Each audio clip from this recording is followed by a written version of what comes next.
Bonsoir, nous sommes le 8 avril, nouvelle édition du journal de la rédaction, le 7-8 L'Actu. Avant de découvrir les principaux titres, nous allons faire le bilan, le point sur le SIDAction 2014. Jérôme André de l'association HF Prévention est avec nous par téléphone. Association nationale de lutte contre le virus du sida et les infections sexuellement transmissibles. Bonsoir Jérôme André. Oui, bonsoir. Le SIDAction cette année, 5 millions d'euros de promesses de dons, un chiffre stable par rapport à 2013. Est-ce que dans les Yvelines, les promesses de dons ont été fortes également ? Alors effectivement, il y a eu beaucoup de mobilisation dans les Yvelines. Nous, on s'est d'ailleurs mobilisé sur la gare de Saint-Quentin en Yvelines, mais aussi donc Saint-Germain-en-Laye. Il y a eu pas mal de lycées cette année qui se sont mobilisés. D'ailleurs, l'année prochaine, on pense les fédérer beaucoup plus. Vous l'avez dit, 5 millions, c'est pas mal. En tout cas, c'est stable par rapport à l'année dernière. On aimerait bien qu'il y ait effectivement plus d'augmentation donc pour le SIDAction. Néanmoins, on se rend bien compte que le sida aujourd'hui, ce n'est plus une cause qui donc fait penser aux Français qu'il faut encore donner. Malheureusement, c'est important de le rappeler, on meurt encore aujourd'hui du sida. Et c'est vrai qu'il y a pas mal de problématiques qui sont liées donc à cela, notamment par le fait qu'il y ait des gens donc n'utilisent plus trop le préservatif. C'est pour ça d'ailleurs qu'on sort prochainement une application iPhone pour géolocaliser donc ce type d'outil de prévention qui est donc le préservatif. 5 millions d'euros de promesses de dons au niveau national. À quoi sert cet argent justement concrètement? À développer aussi la recherche, les actions de sensibilisation, rappeler qu'il faut toujours et encore se protéger? Exactement. C'est important de souligner que l'association SIDAction, qui est une association, donc un fonds qui va permettre à des associations, mais aussi à des chercheurs de faire progresser donc la lutte contre le sida, la recherche. En général, on dit souvent, strictement, de manière très stricte, 1 euro reversé donc au SIDAction, c'est 50 centimes pour les associations donc de recherche. Ça va être des chercheurs de l'INSERM et autres, et 50 centimes donc qui est reversé donc à une association pour des projets de lutte contre le sida et notamment pour faire progresser aussi la prévention en France. Lors de vos interventions justement sur le terrain ce week-end encore, vous l'avez constaté, vous l'avez dit tout à l'heure, on meurt encore et toujours du sida. Vous avez constaté que peut-être même les jeunes et les moins jeunes étaient mal informés aujourd'hui. On a le sentiment que c'est une maladie finalement dont on peut guérir? Alors effectivement, le vrai souci qui se pose, c'est ça, c'est qu'on a des gens qui en face de nous pensent qu'on guérit du sida, qu'il existe un vaccin, qu'on va avoir donc des gens qui se disent eh bien à la limite c'est plus très grave d'être séropositif. Non, c'est important de rappeler qu'il y a des vraies problématiques, qu'on meurt toujours du sida et que malgré les avancées thérapeutiques, notamment grâce à la recherche, aujourd'hui on a beaucoup d'effets encore indésirables quand on est effectivement une personne séropositive et c'est donc toujours dangereux de devenir donc séropositif. D'où le fait d'intensifier la prévention parce que, et ça c'est des chiffres qui sont beaucoup plus réels pour les Yvelinois, c'est important de rappeler que quand on passe dans un centre commercial ou dans une université, 1,25% des jeunes ou des moins jeunes dans les centres commerciaux sont séropositifs et découvrent leur séropositivité donc avec nous lors des unités donc de dépistage. Donc c'est important de rappeler qu'on trouve encore beaucoup de séropositifs parmi des gens qui n'utilisent pas le préservatif, qui ne sont plus habitués à pouvoir donc se protéger. Le SIDAction qui se poursuit encore, il est encore possible de donner jusqu'au 15 avril via le 110 ou sur sidaction.org. Merci Jérôme André d'avoir été en ligne avec nous pour faire ce premier bilan de cette opération. Merci à vous. On passe à présent au titre de ce 8 avril dans le 7-8 L'Actu de ce soir. 9e semaine de mobilisation en faveur du don de moelle osseuse. Objectif 18 000 nouveaux donneurs. Chaque année, ce sont plus de 2000 personnes atteintes d'une maladie grave du sang qui en ont besoin. Un nouveau succès pour les journées européennes des métiers d'art. De nombreux artisans ont ouvert les portes de leurs ateliers durant 3 jours. Ils ont livré quelques-uns de leurs secrets. Et puis régulièrement, l'association Fly Kiss réalise les rêves d'enfants en situation de handicap. Des baptêmes de l'air au départ de l'aérodrome de Saint-Cyr-l'École pour oublier le temps d'un instant la maladie. Nous partons donc pour débuter pour Saint-Cyr-l'École où des enfants des hôpitaux de Versailles, autistes ou sourds, ont réalisé grâce à l'association Fly Kiss un voyage dans les nuages, un baptême de l'air financé grâce aux sponsors mais aussi aux donateurs. Yolène Torres et Jonathan Villeman. C'était leur rêve, le voici maintenant réalisé. Il y a quelques jours à l'aérodrome de Saint-Cyr-l'École, une cinquantaine d'enfants malades ont fait leur baptême de l'air. Ils en ont plein les yeux et certains, comme Mathieu, ont même eu le privilège de toucher aux commandes. J'ai aimé de faire un peu comme les oiseaux. c'est de pouvoir être en hauteur et puis pouvoir faire quand même pouvoir bouger comme on veut. J'ai vu le château de Versailles, des girafes, des éléphants et la tour Eiffel. C'était beau et cool. Pour organiser cette journée, l'association Fly and Kiss a mobilisé des avions 4 places et quelques pilotes. En 2 ans, ils ont permis 400 baptêmes de l'air et pour cette année 2014, leur objectif est d'offrir cette chance à 300 enfants supplémentaires. Des enfants souvent très renfermés par leur maladie mais qui en plein vol se découvrent et s'ouvrent un peu au monde. Au mois d'octobre l'année dernière, 2 enfants autistes qui n'avaient absolument jamais parlé et qui ont dit leurs premiers mots dans l'avion pendant le vol. Ça m'a été rapporté puisque moi j'étais pas dans l'avion, mais pour moi voilà, c'est quelque chose de formidable et ce qui montre bien que même si rien n'est prouvé au niveau médical, ça leur ouvre une dimension qu'ils ne connaissent pas et ça ouvre une brèche dans leur renfermement quelque part et on les sent heureux, on les voit heureux et ça c'est formidable. Les enfants ont aussi profité des ateliers proposés, notamment celui de construction d'avions miniatures. Parmi les organisations partenaires de cette journée, la délégation yvelinoise de l'association Rêve. Depuis 20 ans, son objectif premier est de faire oublier la maladie aux enfants. Partir en avion, c'est oublier tous ces soins qui sont lourds à traiter, tous ces médicaments, tous ces temps passés à l'hôpital. C'est un moment, partir ailleurs, rêver, faire autre chose, et puis partager tous ensemble parce que les parents se retrouvent, les enfants, les bénévoles, on forme une grande famille et puis on est bien ensemble. Grâce à cette association, justement, la petite Hélène Courtoise n'en finit pas de voir ses vœux se réaliser. Elle se rend sur les pistes de ski pour la première fois cette semaine. Et lors de cette journée, la délégation yvelinoise de l'association Rêve a souhaité passer un message au petit Lucas, actuellement hospitalisé en raison de sa maladie. Il ne pouvait pas se rendre sur ces baptêmes proposés par Fly and Kiss. Comme on va le voir sur ces images, les représentants de la délégation lui envoient de gros bisous et nous nous joignons bien évidemment à eux. Une très chaleureuse pensée au petit Lucas et à sa famille. Invité de cette édition du 8 avril, le professeur Jean-Hugues Dalle, bonsoir. Bonsoir. Vous êtes hématologue à l'hôpital Debré à Paris. Merci d'avoir répondu à notre invitation et d'avoir pris le temps de venir jusqu'à nous. L'agence de biomédecine organise une 9e semaine de mobilisation en faveur du don de moelle osseuse. C'est jusqu'au 12 avril. Aujourd'hui, la priorité, c'est d'augmenter sensiblement le nombre de donneurs, ceux qui deviendront des veilleurs de vie, puisque c'est le terme consacré. Plus les donneurs sont nombreux, plus les profils génétiques peuvent ensuite correspondre avec les personnes qui en ont besoin. Avec les Exactement. En fait, dans la population générale, la probabilité de trouver quelqu'un qui est compatible avec vous, c'est 1 chance sur 1 million. Donc c'est extrêmement faible. Et pour augmenter un tout petit peu ces chances-là, bien effectivement, plus on aura de donneurs sur les fichiers, plus on aura de chances de trouver le bon donneur pour le patient qui en a besoin. L'objectif, 2400 nouveaux donneurs juste pour l'Île-de-France, puisque nous sommes dans les chiffres, quelques éléments clés. Sur l'année 2013, plus de 25 000 donneurs inscrits sur le registre national dans la région Île-de-France. Ça fait plus de 220 000 personnes au niveau national, 284 greffes sur la région aussi réalisées grâce aux dons volontaires de moelle osseuse. Dans quel cas la greffe de moelle osseuse est nécessaire? Sur quel type de maladie? Alors, ce sont essentiellement les maladies hématologiques. Pas uniquement en pédiatrie, il y a quelques indications supplémentaires, mais c'est essentiellement une maladie hématologique. Et en premier lieu, c'est la leucémie ou les leucémies, parce qu'il n'y a pas qu'une seule leucémie. Donc c'est la maladie de la moelle osseuse, la zone du corps qui produit les cellules du sang, les globules blancs, les globules rouges, les plaquettes. Pour une raison qu'on ne connaît pas, un individu va pouvoir développer une leucémie qui va être prise en charge par de la chimiothérapie, mais parfois cette chimiothérapie ne va pas être suffisante. Il va falloir terminer finalement le travail de la chimiothérapie par la greffe de moelle.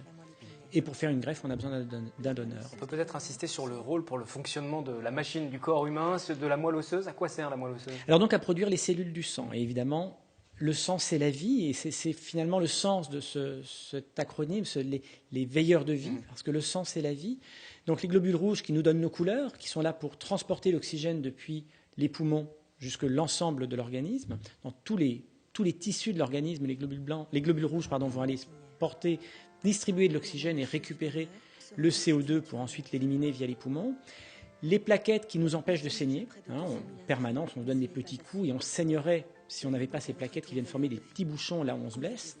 Et puis les globules blancs qui sont les cellules qui vont nous empêcher essentiellement de nous infecter, qui vont en permanence reconnaître ce que nous sommes et rejeter ce qui est étranger à notre corps et évidemment en premier lieu les microbes. D'où le rôle extrêmement important de la moelle osseuse. Le don de moelle osseuse est encore malgré tout méconnu, même si c'est déjà la 9e semaine de sensibilisation, 9e année consécutive. Vous allez nous expliquer comment cela fonctionne pour un don, pour les personnes qui voudraient justement devenir des veilleurs de vie. Auparavant et avant d'écouter vos explications, micro-trottoir, nous sommes allés vous poser cette question. Que savez-vous, que connaissez-vous du don de moelle osseuse? Vos réponses avec ce micro-trottoir. Pas grand-chose, j'en ai entendu parler récemment. Il doit y avoir une campagne en ce moment. C'est que c'est très rare d'être compatible, que ça se fait dans la famille, je crois. Qu'on peut le faire de son vivant, pas comme les dons d'organes, il me semble. Non, je sais pas grand-chose. Qu'il n'y a pas beaucoup de donneurs en France, ou tout au moins pas assez. Il faut sensibiliser davantage les gens, faire de l'image déjà. Ça choque davantage, ça marque. C'est très important. Il y a une pratique chirurgicale, je crois, qu'on doit faire à l'aide d'un outil le long de la colonne vertébrale, faire un prélèvement, c'est assez douloureux, et qu'il faut après donner les plaquettes aux personnes qui en ont besoin. C'est un petit peu l'étape supérieure au don du sang. C'est finalement méconnu. Il y a eu quelques approximations, quelques erreurs même dans le micro-trottoir. On va bien évidemment les corriger. 9e semaine de mobilisation autour du don de la moelle osseuse. Le professeur Dalle donc va pouvoir nous en dire plus. Tout d'abord, si on décide de devenir donneur, comment cela fonctionne? Ce n'est pas aussi simple que de donner son sang. Ça n'est pas aussi simple, mais ce n'est pas tellement compliqué. Et surtout, je crois que là encore, on revient sur les veilleurs de vie. Vous déclarez que vous êtes susceptible de donner votre moelle, mais finalement, vous ne la donnez pas, vous la donnez extrêmement rarement, en fait, bien sûr. Vous décidez d'aller donner votre sang, vous tendez le bras, vous donnez le sang. Voilà. Vous décidez de bien vouloir être donneur de moelle, c'est une déclaration d'intention. C'est une déclaration d'intention extrêmement importante, parce qu'on a besoin de ces déclarations d'intention, mais le plus souvent, le donneur de moelle ne reste que putatif. Donc il ne faut pas en avoir peur, parce que il faut y réfléchir avant de le faire. Il ne faut pas se déclarer donneur pour ensuite reculer. Bien sûr, ce ne serait pas une bonne chose, mais ça peut se faire par étapes. Alors par contre, c'est au même endroit que le don du sang. Ce sont dans les antennes des établissements français du sang. Alors tous les établissements, toutes les antennes ne reçoivent pas des donneurs de moelle, mais c'est assez simple de trouver ça sur Internet, sur le site de l'agence de la biomédecine, par exemple, ou de donneurs de sang, de donneurs de moelle. Vous allez trouver l'antenne proche de chez vous. Et puis là, il va y avoir un interrogatoire pour essayer de voir si vous avez ou non d'éventuelles contre-indications au don de moelle. Et il y en a quelques-unes. Elles ne sont pas nombreuses, mais il y en a quelques-unes. Et puis, si effectivement vous satisfaisez à ce premier filtre, finalement, il va y avoir une prise de sang qui va, d'une part, permettre de typer, d'identifier ce que vous êtes en termes d'immunologie, puisque c'est l'immunité qui va définir la compatibilité avec un éventuel patient qui aurait besoin de vous, et qui va aussi dépister d'éventuelles maladies infectieuses, parce qu'il n'est évidemment pas question, en voulant rendre service à un patient, lui transmettre une maladie infectieuse. Donc on va avoir quelques contrôles au niveau infectieux. Donc, être en bonne santé, de 18 à 50 ans aussi, c'est la tranche d'âge et qui est concernée. Alors comment ça se passe ensuite si finalement on est appelé et qu'on peut devenir donneur? Ce n'est pas immédiat, on ne doit pas se rendre du jour au lendemain. Non, et ça je crois que c'est extrêmement important, c'est de se rendre compte qu'on ne va pas devoir tout arrêter, tout à faire ses cendres, quitter son travail, quitter sa famille pour aller donner sa moelle. C'est toujours quelque chose qui peut se programmer. Ça se programme rapidement, mais ce rapidement, ça va être quelques semaines. On a toujours le temps de s'organiser. Et puis on a le temps aussi éventuellement de dire non, là, le 15 avril, ça ne va pas être possible, mais je suis disponible du 8 ou 12 mai. Alors parfois, le centre receveur, celui qui a cherché à vous contacter, va dire non, le patient ne peut pas attendre. Et ça va vous être dit, puis vous allez voir si vous pouvez ajuster votre emploi du temps. Et puis vous avez le droit de dire non. Là, ce n'est pas possible. Je suis étudiant, je me suis inscrit, j'ai une session d'examen qui tombe juste au moment où... C'est difficile pour un étudiant de se dire j'ai voulu faire cette démarche altruiste, mais je joue mon avenir. Bon. On a le temps de passer les examens. Et puis si vraiment ce n'est pas cette fois-ci, un certain nombre de patients ont aussi plusieurs donneurs potentiels, et alors on va se tourner vers d'autres donneurs. Des veilleurs de vie. Donc, l'acte médical, ça se passe comment? Alors dans le micro-trottoir, on a entendu, on fait un prélèvement au niveau du dos, dans la colonne vertébrale, c'est pas tout à fait ça, parce que c'est pas la moelle épinière. C'est ça, c'est pas la moelle épinière, et c'est vrai. Alors je suis surpris de ce micro-trottoir parce que quand même, je pense qu'on voit très bien. Eh bien, il y a eu 8 semaines, 8 années précédentes sur la sensibilisation, parce que je pense qu'il y a 8 ans, on aurait eu des réponses complètement différentes et pour la plupart erronées, alors que là, c'est fin ce que nous ont dit vos téléspectateurs. C'est assez intéressant. Alors effectivement, ce n'est pas la moelle épinière, donc ce n'est pas la colonne vertébrale, c'est essentiellement les os du bassin. De la moelle osseuse, on en a dans tous les os. On peut aller en chercher par exemple dans le sternum, mais c'est une petite zone, il n'y en aura pas beaucoup. Alors qu'il y a une quantité importante de moelle hématopoïétique, productrice des cellules du sang, dans les os du bassin. Et donc on va essentiellement, alors il y a 2 techniques, mais si on parle de don de moelle, ça va se passer sous anesthésie générale.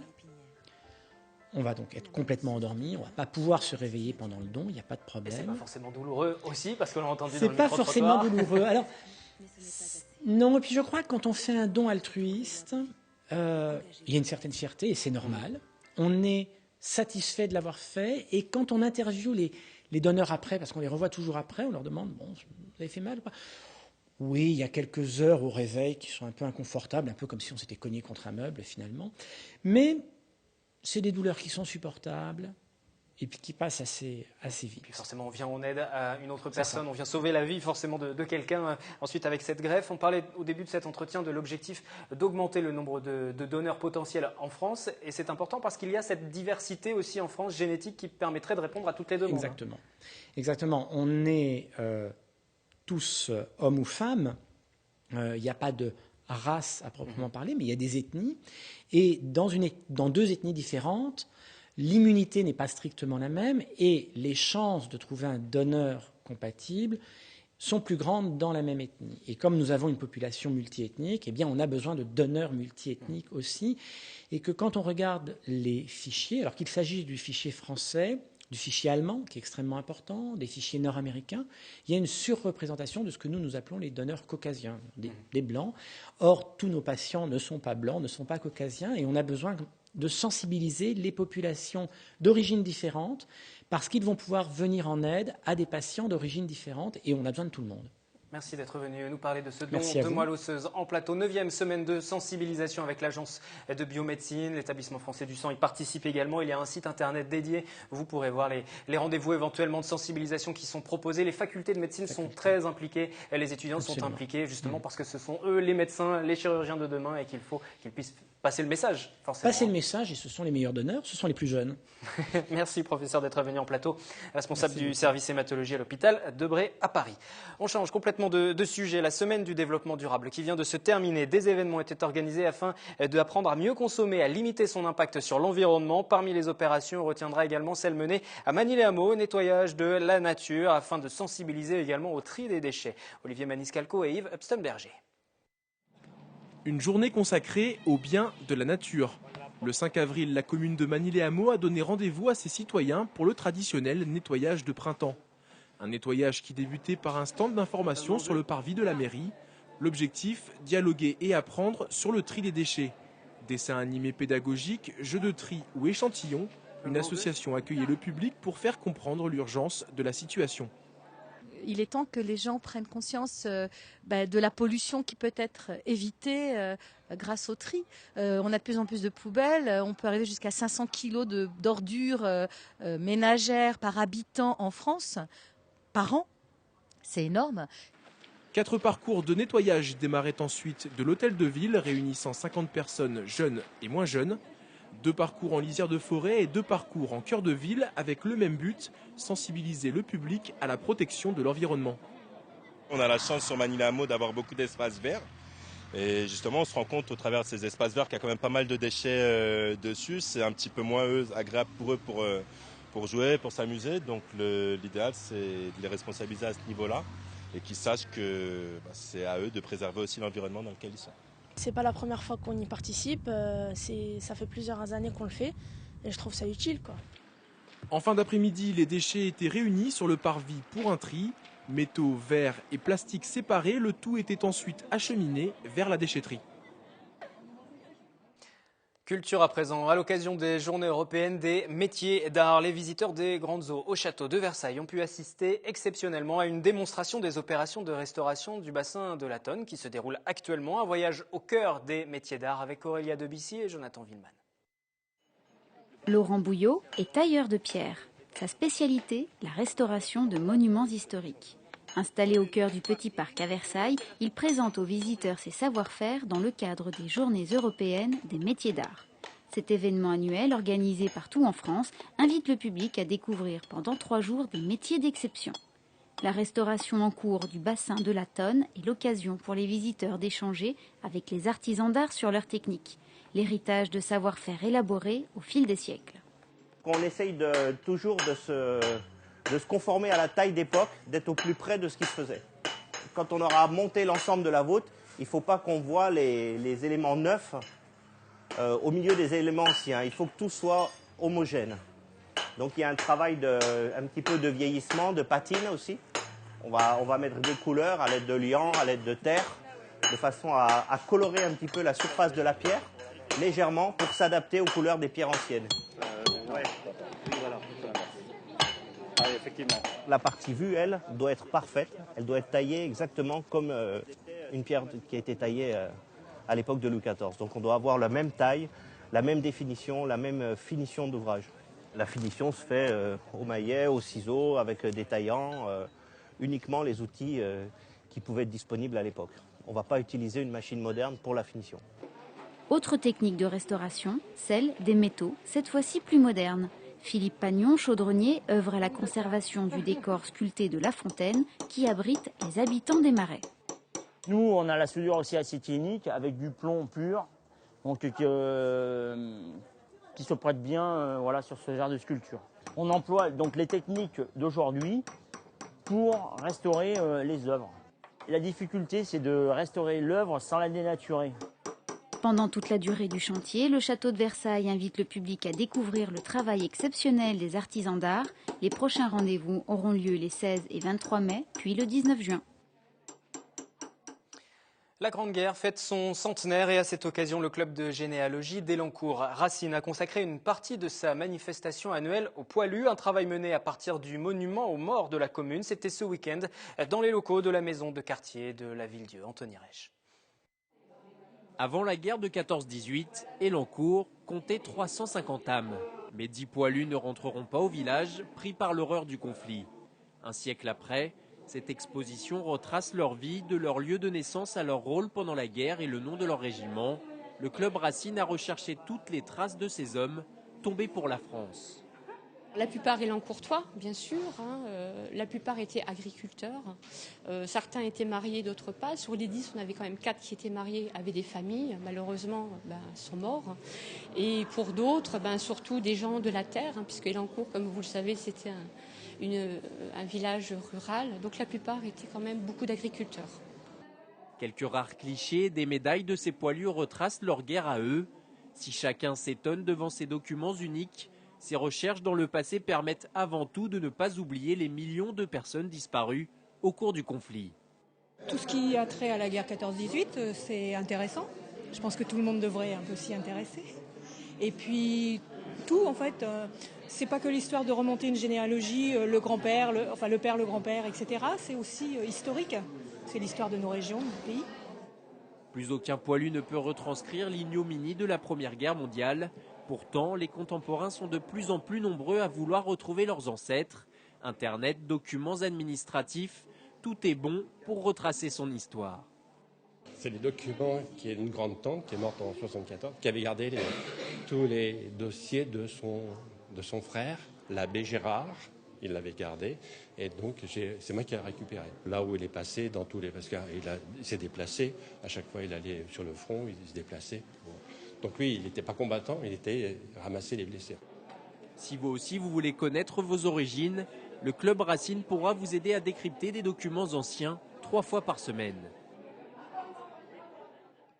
Prochaine édition du 7-8, l'actu demain, mercredi 18h. Je vous retrouve également ce mardi soir, 18h30, 19h30 et 23h pour le premier numéro du 7-8 politique. Je recevrai Philippe Chevrier, secrétaire départemental du Front National dans le département. À demain.